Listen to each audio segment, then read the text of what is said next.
নমস্কার, দেখছেন ওঙ্কার বাংলায় টেলি ক্যানভাস, চিত্রশিল্প, ছবি, ক্যানভাস এই নিয়ে আমাদের এই বিশেষ অনুষ্ঠান। আমি মিহিকা রয়েছে আপনাদের সঙ্গে। আর এই মুহূর্তে আমরা রয়েছে একাডেমি অফ ফাইন আর্টসের সেন্ট্রাল গ্যালারিতে। চলছে প্রান্তিক গ্রুপ অফ আর্টিস্টের বার্ষিক শিল্প প্রদর্শনী। ইতিমধ্যেই আগের এপিসোডে আমাদের সঙ্গে দুজন শিল্পীর আলাপ হয়েছে, তাদের সাথে কথা হয়েছে এবং তাদের আলাদা আলাদা প্যাটার্নের শিল্পশৈলীর মধ্যে দিয়ে তারা তাদের মতো করে জীবনবোধকে ব্যাখ্যা করেছেন। আজকে আবারও আমাদের সঙ্গে রয়েছেন আরও দুজন শিল্পী। তাদের কিন্তু আবার কাজের স্টাইলটা একদম আলাদা, আর তাদের কাজের মধ্যে দিয়ে বলা জীবনের গল্পটাও বেশ আলাদা। আজকে দুজন শিল্পীর বয়স বেশ কম, তবে তাদের কাজের প্যাটার্ন ভীষণ ইন্টারেস্টিং। আর কোথাও গিয়ে তাদের কাজের মধ্যে একটা ছোট্ট মিল রয়েছে, সেই মিলটা হচ্ছে নিজের মতো করে টেক্সচারের মধ্যে দিয়ে ফুটিয়ে তোলা নানান গল্প। সেই গল্প শুনবো, সেই টেক্সচার তৈরির পেছনের যে বিহাইন্ড অফ দ্য সিন যে স্টোরিটা চলে সেটাও শুনবো। আর সেই সব গল্প শোনার জন্য কিন্তু এপিসোডের শেষ অবধি আপনাদেরকেও আমাদের সঙ্গে থাকতে হবে। এখন আর খুব বেশি কথা না বলিয়ে সোজাসুজি চলে যাব শিল্পীর কাছে। চলুন শিল্পীদের সাথে কথা বলে নেওয়া যাক। এই মুহূর্তে আমাদের সঙ্গে রয়েছেন শিল্পী নীল দত্ত। নীলদাকে আমি ওঙ্কার বাংলার পর্দায় স্বাগত জানাচ্ছি। প্রথমেই যে প্রশ্নটা না করলে নয়, এত ছোট ছোট স্ক্রিবেল, চোখের ক্ষমতা কি, আর এত ধৈর্য কোত্থেকে আসে? ধৈর্য ধৈর্য আসে, কাজ করতে করতেই ধৈর্যটা আসে। এবারে সত্যি এটা ধৈর্যের কাজ, এবং আমার কাজগুলো করতে বেশ সময় লাগে। সময় লাগে বলতে অনেক দিন ধরে এক একটা কাজ 2 মাস 1.5 মাস করে, কারণ খুব ছোট ছোট স্ক্র্যাচ করে করে করে করে করি এগুলো। এবং এটা প্রথম দিকে একটু অধৈর্যই লাগতো, কিন্তু এখন করতে করতে না বেশ কাজগুলো যখন মোটামুটি একটু নিজের চোখে যখন ভালো লাগে, তখন ওই ধৈর্যটা মনে হয় ঠিক আছে, আমার ধৈর্যটা একটা সফলতা পাচ্ছে বা কিছু, সেই জন্য করতে ভালো লাগছে। কিন্তু আমি করছি এগুলো মূলত স্ক্র্যাচগুলো করি সেফটি পিন দিয়ে। আচ্ছা, এবার সেফটি পিন দিয়ে করি কি, এমনই হয় যে স্ক্র্যাচগুলো করার সময় সেফটি পিন, এই একটা কাজে মিনিমাম 10 থেকে 12টা সেফটি কিন ব্যবহার করি। কারণ একটা সেফটি কিন দিয়ে কিছুক্ষণ স্ক্র্যাচ করার পরে এই মাথার আলটা যখন ভোতা হয়ে যায় না, ওই সেফটি পিনটা কিন্তু আর কাজে লাগছে না। সুতরাং আমি ওই সেফটি পিন দিয়ে খুঁটিয়ে খুঁটিয়ে খুঁটিয়ে খুঁটিয়ে স্ক্র্যাচ করে করে করে করে এই কাজগুলো করি। অনেকেই বলে যে খুব ধৈর্য লাগে এই কাজগুলো করতে। আমি সত্যি ধৈর্য ধরেই কাজগুলো করেছি। তো ভালো লাগে, এখন এটা করতে করতে একটা অভ্যেসে দাঁড়িয়েছে, এইভাবে করে, তাই এইভাবে করছি। আচ্ছা, পার্টিকুলার এই স্টাইলে কাজ করে নেওয়াটা, এটা বেছে নেওয়ার পেছনে কি কারণ? এইটা বেছে নেওয়ার পেছনের কারণ বলতে, আগে আমি ব্রাশ ইউজ করে কাজ করতাম, ব্রাশিং করেই কাজ করতাম, বা তারপরে আস্তে আস্তে মনে হলো যে একটা টেক্সচার আনি, কাজের মধ্যে একটা টেক্সচার আনলে দেখা যাক কেমন হয়। তো অনেকে অনেক রকম টেক্সচার করে। তা এই আমি সবার কাজ যে খুব দেখে সেখান থেকে কিছু নেইনি, বা টেক্সচারটা আমি করতে করতে প্রথম দিকে আমি সেফটি পিন ইউজ করতাম না। প্রথমে আমি ওই স্প্যাচুলার মাথাটা দিয়ে স্ক্র্যাচ করতাম, তাও দেখলাম ঠিকঠাক লাগছে না। তারপর সেফটি পিন দিয়ে করে দেখলাম এখানে স্ক্র্যাচটা মোটামুটি ভালো লাগছে, তখন থেকে ওইটা দিয়েই স্ক্র্যাচ করছি। এবং কাজগুলোর মধ্যে প্রথমে আমি ফ্ল্যাট করে কালার চাপিয়ে একটা স্ক্র্যাচ করে নিয়ে তারপরে আবার আবার টোন দিয়ে আবার লাইট অ্যান্ড শেড করছি, এইভাবেই করছি। তো মোটামুটি এইভাবে দেখছি, অনেক বছর ধরে কাজ করছি, অনেক জায়গা থেকে প্রশংসাও পেয়েছি। তো এইভাবে করছি আপাতত। বেশ, এবার তাহলে সরাসরি একটু ছবির গল্পে যাই। শুরুতেই দেখতে পাচ্ছি বেশ অন্যরকম একটা ছবি। এই ছবিটার পেছনে গল্প কি? এই ছবিটার পিছনে দেখুন, সবগুলোই কিছুটা হচ্ছে গিয়ে নিজস্ব অনুভূতি, এই নিজের জীবনের অনুভূতি বলুন, বা পারিপার্শ্বিক সমস্ত ঘটনার গুলো আমাকেও ভেতর থেকে জাগায়, সেই সমস্তগুলো দিয়েই আমি এঁকেছি। এইটা ধরুন, যদি এটা একটা বলা যায় যে একটা মানে আমার চারপাশে থেকে অনেক কিছু, মানে প্রজাপতিগুলো উড়ে যাচ্ছে, একটা ভেতরে ষাঁড় কঙ্কাল বেরিয়ে আসছে, কিন্তু তার ভেতরেও যে ষাঁড় কঙ্কালটা বেরিয়ে আসছে, বা ধরুন ভেতর থেকে ভেতরে একটা কিছু একটা সযত্নে আছে, হয়তো তারা উড়ে যাচ্ছে, প্রজাপতিগুলো উড়ে যাচ্ছে, কিন্তু প্রজাপতিগুলোর হয়তো মনে হয়েছে এখানে থেকে উড়ে যায় বা ভালো লাগছে না, কিন্তু তার ভেতর, এবং সে তারা তো উড়ে যাচ্ছে, কিন্তু যেখান থেকে উড়ে যাচ্ছে সে তো আস্তে আস্তে ফাঁকা হয়ে যাচ্ছে, কিন্তু সে ফাঁকা হয়ে যাচ্ছে বা সেখান থেকে যখন প্রজাপতিগুলো সরে যাচ্ছে, তার ভেতরে যে একটা সুপ্ত ভালোবাসা বা একটা একটা ফুলের মতো আমি করেছি, ওইটা হচ্ছে গিয়ে আমার ভেতরের যে ব্যাপারটা জমে রয়েছে, বা ভেতরে আমি যেটা যত্ন করে রেখেছিলাম সেটা রয়েই গেছে, কিন্তু তারা চলে যাচ্ছে, তাদের প্রয়োজন ফুরিয়ে গেছে বা কিছু এরকম একটা। হ্যাঁ, বেশ। এরপরে একটা কাজ দেখতে পাচ্ছি খুব ইন্টারেস্টিং, যেখানে শিকল এবং মালা সহাবস্থান করছে। এর পেছনে রহস্যটা কি? এর পিছনের রহস্য বলতে দেখুন, আমরা যদি কাউকে ফুল দিয়ে বা ফুলের মালা দিয়ে বরণ করি, সেটাকে কিন্তু আপনি খুব যত্ন করে রাখবেন, সেটাকে কি টেনে ছিঁড়ে ফেলা সম্ভব না চাইলেও। কিন্তু আমরা যদি কাউকে শিকল দিয়ে বাঁধতে চাই বা শক্তভাবে ধরতে চাই, সেও গায়ের বল প্রয়োগ করবে এবং সে শিকল ছিঁড়বেই। কিন্তু আমরা কিন্তু ফুলের মালা যতই চেষ্টা করি, ফুলের মালা টেনে ছিঁড়তে পারবো না। যেটা নরম সেটাকে আরো আগলে আরো যত্ন করে রাখবো। যেটা নরম, যেটা কোমল, তার সাথে কোমলতা খুব সহজেই আসে, কিন্তু যেটা কঠোর তার সাথে কিন্তু কঠোরতাই আসে। এইটাই মূলত ভাবনা চিন্তা আমার। হ্যাঁ, বেশ। এরপরে পরের ছবিগুলোর গল্প এক এক করে শুনি। আচ্ছা, এই ছবিটা মূলত ওদিক থেকে একটা নৌকো আসছে এবং এদিক থেকে একটা নৌকো আসছে। আমাদের তো প্রত্যেকের একটা জীবন সঙ্গী থাকে একটা সময় না একটা সময় তো আসে জীবন সঙ্গী, বা জীবন সঙ্গী বলুন বা যে কোনো কেউ হতে পারে, যার সাথে আমরা যখন জন্ম নিয়েছি তখনও তো আমার জন্মের পরে মায়ের সাথে আমাদের সংযোগ হয়েছে, কি প্রেমিকার সাথে হয়েছে, যার সাথেই হোক, একটা সময় তো আমাদের আমরা একে অপরের সান্নিধ্যে আসি, মায়ের সান্নিধ্যে আসি, প্রেমিকার সান্নিধ্যে আসি, বা আমার ভালো প্রিয় পরিচিত যার সান্নিধ্যেই আসি। দুজন দুটো পথে এসেছি, আসার সময়কার যে মিলনটা, সেই মুহূর্তটা একটা সারা জীবন স্মৃতি হয়ে যখন একটা নৌকো চলে যাওয়ার পরে কিন্তু জলে একটা স্রোত অনেকক্ষণ দেখা যায়, সেই স্রোতটাকে আমি ফুল আকারে দেখিয়েছি। ওইটাই স্মৃতি, মানে এই যে আমাদের মিলনের মুহূর্ত বা তার সান্নিধ্যে আসার মুহূর্তটা, সুন্দর মুহূর্তটা যেন অনেক দীর্ঘ, যেরকম স্রোতটা থাকে জলের, সেরকম দীর্ঘ সময় যেন এই স্মৃতিটা সুন্দর হয়ে থাকে। এটা একটা মিলনের মুহূর্ত। যার সান্নিধ্যেই আসি তার সান্নিধ্যের যে আমার প্রিয় মানুষ বা ভালো লাগার যেটা, সেই মুহূর্ত। সত্যি নৌকার মধ্যে দিয়ে খুব সুন্দর করে জীবন দর্শন এবং প্রত্যেকটা সাধারণ মানুষের জীবনের একটা পার্টকে এত সহজভাবে তুলে ধরা সত্যি প্রশংসনীয়। পরের ছবির গল্প শুনি। আচ্ছা, এইটা একটু হচ্ছে আমি সামাজিক ভাবনা থেকে, মানে সামাজিক পরিস্থিতির ওপর ভেবে এঁকেছি। তা হচ্ছে গিয়ে একটা বাতি স্তম্ভ ভেঙে পড়েছে, বাতি স্তম্ভ মানে একটা আলো স্তম্ভ ভেঙে পড়া মানে একটা অন্ধকার নেমে আসা, এবং পেঁচাটাকে আমি মূলত কি বলবো, আমি এটাকে একটা নেগেটিভ ধারণা থেকেই পেঁচাটাকে রেখেছি, যে হচ্ছে গিয়ে সেই ভাঙা বাতি স্তম্ভের উপরে একটা মানে হিংস্র চোখে রয়েছে। এবং পেঁচাটা এই কারণেই দিয়েছি, পেঁচা অন্ধকারের প্রাণী, যে অন্ধকারের আড়ালে সে শিকার করে এবং অন্ধকারে শিকার করে, সে দিনের বেলায় দেখে না। এবং বাতি স্তম্ভ ভেঙে পড়া, তার রক্ষণাবেক্ষণ, একটা সামাজিক অবক্ষয়, সামাজিক ভাঙন, সমাজের অন্ধকার নেমে আসা, এটাই বিষয়। হ্যাঁ, বেশ। আচ্ছা, পরের ছবিটায় বেশ একসাথে অনেক কিছুর সহাবস্থান দেখছি। এর পেছনে গল্পটা কি, এবং সবচেয়ে ইন্টারেস্টিং হচ্ছে এর কালারটা, background colourful, subject black and হোয়াইটে। এটা মূলত যদি ভালো করে দেখেন, এটা অ্যাকচুয়াল ধরুন একটা স্কাল্পচার, আমি এটাকে একটা স্কাল্পচারটাকে আমি আমার পেন্টিং এ করেছি, মানে স্কাল্পচার অ্যাকচুয়াল যে সত্যি ছিল তা নয়, আমি কল্পনা করেছি একটা স্কাল্পচারের আকারে একটা পেন্টিং করি। তো এর মূলত হচ্ছে, এটার মূল ভাবনা চিন্তা হচ্ছে পুরোটাই একটা স্কাল্পচার। এবার সেখানে দেখা যাচ্ছে একটা পাখি ঠুকে ঠুকে ঠুকে ঠুকে সেই স্কাল্পচারটাকে ভাঙছে, তো সে আঘাত করছে। কিন্তু একটা ভালো স্কাল্পচার যেখানে আমি বক্ষে একটা ফুল আগলে রেখেছি, বা আমার প্রিয় জিনিস, আমার ভালো লাগাটাকে আমি বুকে আগলে রেখেছি, সেটাকে আঘাত করে করে করে করে করে করে সেটাকে নষ্ট করে ফেলা হচ্ছে। একটা ভালো স্কাল্পচারকে নষ্ট করা হচ্ছে, মানে একটা ভালো কিছুকে নষ্ট করা হচ্ছে, নষ্ট করার জন্যও আছে, ভালো জিনিসকে নষ্ট করার জন্য আছে।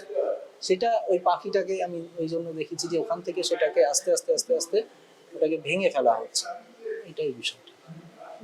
পরের ছবিটা বোধহয় এতটা শক্ত জীবনবোধের বাইরে গিয়ে একটু সরল। এর গল্পটা কি? এর গল্পটাও খানিকটা একটা সম্পর্কের গল্প, একটা মানে যাকে খুব সুন্দর করে ধরে রাখা যায়, এবং আমরা ধরে রাখি, কিন্তু কোনো একটা জায়গা থেকে সেখানে যেন কেউ আবার পেছন থেকে কলকাঠি করছে, বা সেই একটা বিষয়কে তারা ভেঙে ফেলার চেষ্টা করছে, সেই মানে। আর লেবু লঙ্কাটা আমার এক ছোট ভাগ্নি আছে, খুব ছোট, 3.5 বছর বয়স। সে দেখে বলছে আমাকে, মামা এটা কি দোকান এঁকেছো? আমি বললাম দোকান মানে? ও লেবু লঙ্কা মানে ভেবেছে দোকান। আমি বলছি না বাবা, এটা দোকান নয়, তুমি বুঝবে না, আর একটু বড় হও। তো এখানে যাতে যে একটা কোনো কিছু যাকে মানে সেই মানে নজরের বিষয়টা কুদৃষ্টি যেন একটা সম্পর্ক, সেটাকে কুদৃষ্টি যেন না পড়ে। এবং তার হাতটা আমি ধরে রেখেছি সুন্দরভাবে, এবং কোনো একটা জায়গা ছোঁয়ার একটা দূরত্ব ছুঁতে চাইছি, যেখানে দুটো ঠোঁট একই লাইনে আছে, একই লাইন বরাবর আছে, যেখানে ঠোঁটে ঠোঁট ছুঁতে চাইছে কিন্তু ছোঁয়া আর হচ্ছে না। একটা কুনজর আছে, সেই কুনজরের জন্য লেবু লঙ্কা আমি ঝুলিয়েছি, এবং তার সাক্ষী চাঁদ। বেশ, এই যে চাঁদকে সাক্ষী রেখে একদম সহজ জীবনবোধের সহজ গল্পটাকে এতটা আর্টিস্টিক ভাবে উপস্থাপনা করা, সেটা বোধহয় শিল্পীর তুলিতেই সম্ভব। এত সুন্দর ব্যাখ্যার পরে আমার এখানে কোনো উপসংহার দেওয়া আর মানায় না। আমাদের সঙ্গে আজকে আরো শিল্পীরা রয়েছেন, তাদের সাথে কথা বলে নেব। তবে তার আগে নীলদাকে অনেক ধন্যবাদ ওঙ্কার বাংলার তরফ থেকে। আর এখন আবারও ছবির গল্প শুনতে আমরা যাব আরেকজন শিল্পীর কাছে। আমাদের সঙ্গে রয়েছেন শিল্পী মিতালি বিশ্বাস। মিতালি দিকে আমি ওঙ্কার বাংলার পর্দায় স্বাগত জানাচ্ছি। আমি শুরুতেই যে প্রশ্নটা করব, কারণ গ্যালারিতে ঢুকে যখন তোমার ছবিগুলোয় চোখ পড়ছে, অন্য কোনো প্রশ্নের দিকে আর যেতে ইচ্ছা করছে না, সরাসরি ছবির প্রশ্নেই। সবার আগে যে ছবিতে খুব অন্যরকম টেক্সচার রয়েছে, বেশ অন্যরকম একটা স্টাইল রয়েছে, তো নিজের মতো করে একটা স্টাইল ফর্ম করা, এটার পেছনে গল্পটা কি? এই স্টাইলটা তৈরি হলো কি করে? এটার পেছনে গল্প সেরকম কিছু নেই, তবে আমি আমার অনুভূতিগুলো নিয়েই কাজ করি। তো বিশেষত যেটা আমার ছবির মধ্যে প্রকাশ পাচ্ছে, যে ভেতরের ভালো লাগা মুহূর্ত, যন্ত্রণার মুহূর্ত, সেইটাই ছবির মধ্যে মানে ছবির মধ্যে দিয়ে বের করছি, প্রকাশ করছি। তো সেখানে যেখানে যন্ত্রণাটা মনে হচ্ছে না, সেখানে স্মুথ সারফেসটা আসছে না, ওটা অটোমেটিকই ভেতর থেকে ক্রিয়েট হয়ে যাচ্ছে, যে সারফেসটা একটু এলোপাথারি রং, একটু অন্যরকম। তো সেই জায়গার থেকে ওটা ন্যাচারালি চলে এসেছে, মানে আমি ইচ্ছাকৃত যে এটা করার জন্য করেছি এরকম নয়। খুব বেশি ডার্ক কালারের ইউজ করা হয়েছে সব কটা ছবি, তো ডার্ক কালারের দিকে এতটা ঝুঁকে যাওয়ার পেছনে কারণ কি? তো আমার প্রত্যেকটা ছবির মধ্যেই কোথাও গিয়ে একটা যন্ত্রণা লুকিয়ে রয়েছে, তো সেই জন্যই বোধহয় ডার্ক কালারটা আমি চুজ করি। মানে আমার অটোমেটিক চলে আসে ডার্ক, মানে ব্ল্যাক, রেড আমার প্রতিটা ছবির মধ্যে রয়েছে। মানে এটা যে আমি ইচ্ছা করে দেবো বলেই দিই তা না, ওটা অটোমেটিক আমার যেন মনে হয় চাহিদা, ওটাই চাইছে, তাই এই জন্যই কালারটা এটা চুজ করা। বেশ, তাহলে এবার এক এক করে ছবির মধ্যে দিয়ে সেই গল্পগুলো শুনতে থাকি। প্রথমেই বেশ আবারও সেই ডার্ক কালার, বেশ অন্যরকম টেক্সচারের একটা ছবি, এবং মাঝখানে একটা ব্রাইট লাল দেখতে পাচ্ছি। এর পেছনে কি গল্প রয়েছে? এটাই যে ডার্ক কালারটা দেখাচ্ছি, এটা ক্যানভাসের বাইরের অংশ, বা এই যে সারফেসটা, এগুলো বাইরে। এবার আমাদের যে অনুভূতি হয় বা আমাদের ভেতরে যে কাজ করে না, সেটা বাইরে থেকেই আসে। মানে আমি কারোর সঙ্গে কথা বলছি বা পরিবেশটা কেমন, সেটার থেকেই।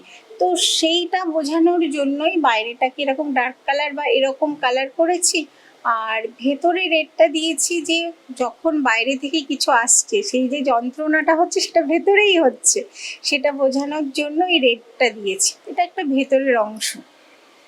বেশ, আচ্ছা, এই যে এক্ষুনি অনুভূতির কথা হলো, লাল রং মানে তো আমরা জানি কোথাও গিয়ে কেউ রোমান্টিসিজমের জন্য ব্যবহার করছেন, কেউ বিপ্লবের জন্য।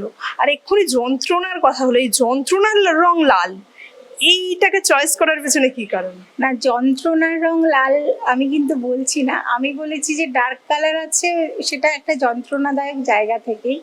আর রেডটা ভালোবাসা যন্ত্রণা দুটোই হতে পারে, তো সেই হিসাবে রেডটাকে বাছা। তো যেখানে যন্ত্রণা আছে মানে সেখানে একটা ভালোবাসা অবশ্যই আছে, সেই জায়গা থেকেই। বেশ, মানে ছায়া আছে মানে যেমন আলো আছে, তেমন যন্ত্রণা আছে মানে ভালোবাসাও আছে। যাই হোক, পরের ছবিটায় যাব, এখানেও আবার সেই ডার্ক কালার এবং একটা লাল ফুল, এর পেছনে কি গল্প? এটাও ওই একই রকম বিষয়টা। লাল ফুলটা মানে আমি ওখানে যে সাদা অংশটা দেখিয়েছি, ওখানে দেখিয়েছি ওটা একটা আলাদা মানুষ, এটা একটা আলাদা, মানে এখানে একটা ফিগারেটিভ ফর্মের মধ্যে ফিগারটা লুকিয়ে আছে, ডাইরেক্টলি বোঝা না গেলেও ওখানে দুটো ফিগার আছে, হয়তো যেটার মনে হয় যে না এটা থাকলে ভালো হতো, ওটাকে জড়িয়ে থাকা, মানে ওটাকে বোঝানোর জন্য ওর ভেতর থেকে যে ফুলটাকে দেখানো হয়েছে, যে ওটাকে পেঁচিয়ে রাখা হয়েছে এই। বেশ, আচ্ছা। এর পরের ছবিতে কিন্তু আবার লাল রঙের ছড়াছড়িটা আরেকটু বেশি, এর গল্প কি? তো হয় না অনেক সময় মনে হয় খারাপের মধ্যে থাকলেও বা কষ্টের মধ্যে থাকলেও যে না আমি একটা মানে আলোর দিকে যাওয়ার ইচ্ছা। আলো মিন্স একটা শান্তির জায়গা, শান্ত জায়গা, তো সেটা বোঝানোর জন্য একটা আলোর সোর্স অফ লাইট দেখানোর চেষ্টা করেছে, সেই পথের দিকেই যাচ্ছি, এরকম একটা জায়গা থেকে এটা করা।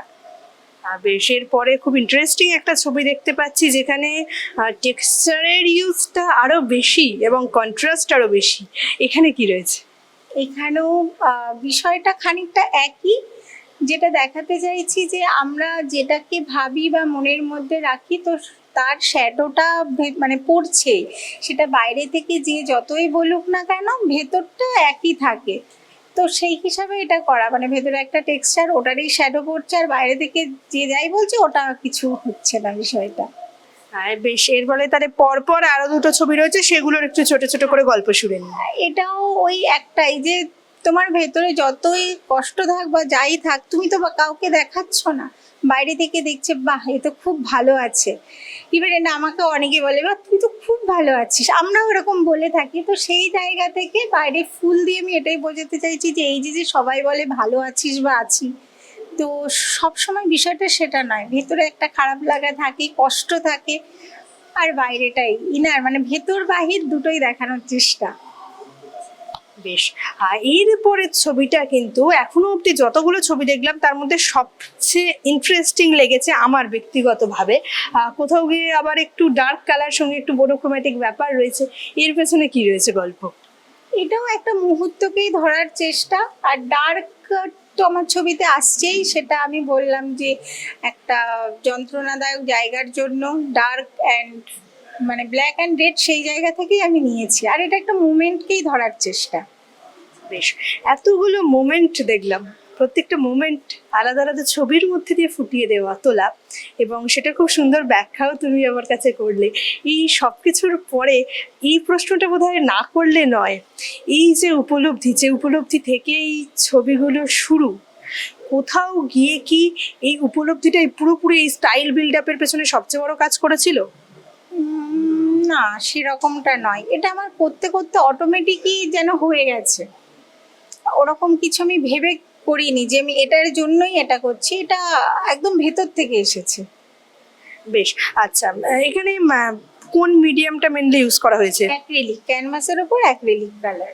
অন্য কোনো মিডিয়াম কেন নয়? অ্যাকচুয়ালি আমার না অ্যাক্রিলিক কালারটা মানে এই মিডিয়ামটাই পছন্দের, আমি বরাবর এই মিডিয়ামেই করে আসছি, মানে আমার ভালো লাগে ক্যানভাসের উপর অ্যাক্রিলিক কালারটা। আচ্ছা, এই গ্রুপের সাথে কাজ করার এক্সপেরিয়েন্স এখনো অবধি কেমন? আমার এবছর প্রথম, তো আমার খুব ভালো লাগছে এক্সিবিশনে অংশগ্রহণ করতে পেরে, সবার সঙ্গে সবার কাজই খুব সুন্দর, বা আমারও নিজের মানে বেশ ভালো লাগছে এদের সঙ্গে যুক্ত হতে পেরে, এই প্রান্তিক গ্রুপ অফ আর্টিস্টের সঙ্গে যুক্ত হতে পেরে আমার খুব ভালো লাগছে। আর এই যে একদম কলকাতা হচ্ছে সংস্কৃতির প্রাণকেন্দ্র, আর সেই কেন্দ্রেরও প্রাণকেন্দ্র হচ্ছে একাডেমি, সেই একাডেমিতে এক্সিবিশন, সেখানে দর্শকদের দিক থেকে কিরকম রিয়াকশন আসছে বা দর্শকদের সাথে ইন্টারাকশনটা কেমন হচ্ছে, সেই অভিজ্ঞতাটা কেমন? রিয়াকশন ভালো, আর দর্শকও মানে প্রচুরই আসছেন, এবং আমার ছবির সামনেও এসে দাঁড়াচ্ছেন, সেটা ভালো লাগছে। তখন মনে হচ্ছে যে না কেউ কিছু এসে দেখছে, অনেক সময় হয় না ছবির সামনে থেকে বেরিয়ে যায়, সেটা না, এসে দাঁড়াচ্ছে, ওরা কিছু বোঝার চেষ্টা করছে বা ভাবছে, বা কয়েকজন আছে মানে ডেকে কথাও বলেছে, তো এই অনুভূতিগুলো বেশ ভালো ভালো লাগছে। বেশ, আচ্ছা, সত্যি কথা বলতে বোধহয় দর্শকদের দিক থেকে যখন এই পজিটিভ ব্যাপারটা আসে তখন শিল্পকলাটাকে একদম পরিপূর্ণ করে ফেলা যায়, দর্শক ছাড়া তো শিল্পীরা অর্ধেক হয়ে থাকেন। যাই হোক, মিতালিদিকে অনেক ধন্যবাদ। ওই যে অনেক কঠিন অনুভূতি যেগুলোর গল্প বলাটা খুব সহজ নয়, সেগুলোর গল্পটাও কিন্তু সহজ কয়েকটা রঙের মধ্যে দিয়ে আর জটিল কয়েকটা স্ট্রোকের মধ্যে দিয়ে শিল্পী দুর্দান্তভাবে ফুটিয়ে তুলেছেন। আজকে আমাদের সঙ্গে দুজন শিল্পী ছিলেন, দুজনেই জীবনের বিভিন্ন অঙ্ক জীবনের বিভিন্ন স্টেজ, জীবনের নানান গল্প তাদের নিজের ঘরানার মধ্যে দিয়ে, তাদের নিজেদের স্টাইলের মধ্যে দিয়ে পুরোপুরি আলাদাভাবে ফুটিয়ে তুলেছেন। যখন এত রকম শিল্পীরা একসাথে থাকেন সেখানের বোধহয় এটাই মজা। বিষয় এক, কিন্তু প্রকাশ আলাদা, প্রকাশের ধরন আলাদা, আর আউটকাম তো একেবারেই আলাদা। আর এই এক্সিবিশনের এটাই বোধহয় ইউএসপি, যেখানে যতজন শিল্পী রয়েছে প্রত্যেকের কাজের ধরন একদম আলাদা। আজকের এপিসোডেও আমরা সেটা দেখলাম। আর এই জীবনবোধের পর বোধহয় দর্শকদের জন্য ছোট্ট করে এইটুকু বলতে হয়, কোথাও গিয়ে এই যে জীবনকে কেন্দ্র করে এত কাজ, সেই জীবনের গল্প বলার পরেও কিন্তু শিল্পীরা ছোট্ট করে আর একটা গল্প বলে দিয়ে যাচ্ছেন। সেটা হচ্ছে আমাদের চারপাশ, আমাদের সমাজ। যে সমাজের বাইরে গিয়ে বেঁচে থাকার ক্ষমতা আমার, আপনার, আমাদের কারণ নেই। আমরা তো সমাজবদ্ধ জীব। এই সমাজের মধ্যেই আমাদের বাঁচতে হয়, এই সমাজের মধ্যেই আমাদের খোলস খুলতে হয়, আর এই সমাজের মধ্যেই আমাদেরকে নিজেদেরকে তুলে ধরতে হয়। তাই যে বার্তা শিল্পীরা দিচ্ছেন সেটাই আবার রিপিট করব, আমাদের সমাজকে সুস্থ রাখুন, আমাদের সমাজকে আগামী শিশুর জন্য উপযোগী করে রাখুন, আর আমাদের অহংকার যে শিল্পীরা তাদের পাশে থাকুন, তাদের কাজ করার মতো পরিস্থিতি বাঁচিয়ে রাখুন। সবাই খুব ভালো থাকুন। খুব তাড়াতাড়ি আসছি টেলিক্যানভাসের নতুন আরো একটা এপিসোড নিয়ে। ততক্ষণ দেখতে থাকুন ওঙ্কার বাংলা। নমস্কার।